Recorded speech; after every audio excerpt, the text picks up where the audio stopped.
the early 1900s, there was a place in America where black entrepreneurs built wealth, businesses, and a thriving community so successful that people called it Black Wall Street. But on one night, in 1921, that community was attacked, burned, and nearly erased from history. This is the story of Greenwood, Tulsa, and how a single accusation became the spark for one of the most devastating racial massacres in U.S. history. Greenwood was more than a neighborhood. It was a powerful symbol because of segregation. Black residents in Tulsa often had to build their own economies, so they did. Greenwood had banks, grocery stores, hotels, doctors, lawyers, newspapers, and theaters. Families dressed well. Businesses stayed busy. Money circulated inside the community. To many, Greenwood proved something dangerous for that era, that black Americans could prosper even in a system designed to limit them. And that success created tension. On May 30th, 1921, a young black man named Dick Rowland entered an elevator in downtown Tulsa. The elevator operator was a white young woman named Sarah Page. Something happened inside that elevator. What exactly is still uncertain. Some believe Rowland may have stumbled and grabbed Page's arm to steady himself. Others believe Page screamed out of fear. What is known is that Rowland ran away afterward. Soon, rumors spread faster than truth ever could. Local newspapers printed sensational headlines. A white crowd gathered at the courthouse, demanding Rowland be handed over. And in 1921, America, that kind of crowd usually meant one thing: a lynching. Word reached Greenwood quickly.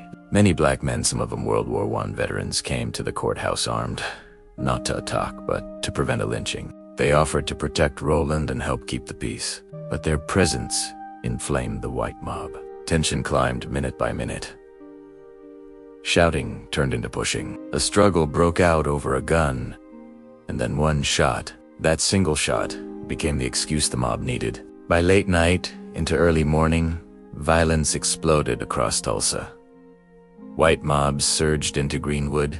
Homes and businesses were looted, then set on fire. People were beaten in the streets. Families fled into the dark, carrying only what they could hold. Many survivors later said they saw airplanes above the neighborhood. Some witnesses reported that these planes fired shots or dropped burning materials. Historians agree planes were used for surveillance and intimidation, and there are credible eyewitness accounts of airborne attacks.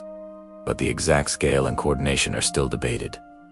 What is not debated is the destruction on the ground. By the end, more than 35 blocks of Greenwood were burned. Over 1,200 homes were destroyed.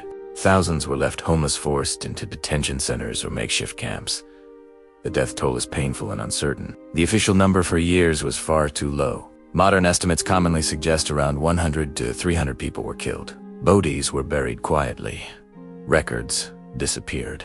And for decades, many people in Tulsa didn't speak about it at all. After the fires, Greenwood survivors faced a brutal reality. They were blamed for what happened to them. Insurance claims were often denied. Rebuilding was blocked or delayed. And the story of Tulsa in 1921 was pushed out of textbooks, newspapers, and public memory.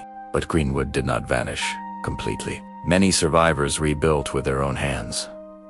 They opened businesses again. They raised families again. They carried trauma quietly for the rest of their lives. Decades later, investigations and official commissions brought renewed attention to the truth. And today, Tulsa 1921 is finally being recognized for what it was: a massacre, a destruction of wealth, and a warning about what happens when rumors become weapons. Greenwood wasn't destroyed because it was failing. It was destroyed because it was thriving, and someone decided it shouldn't. If you want more hidden American history that was rarely taught in school, subscribe for the next story.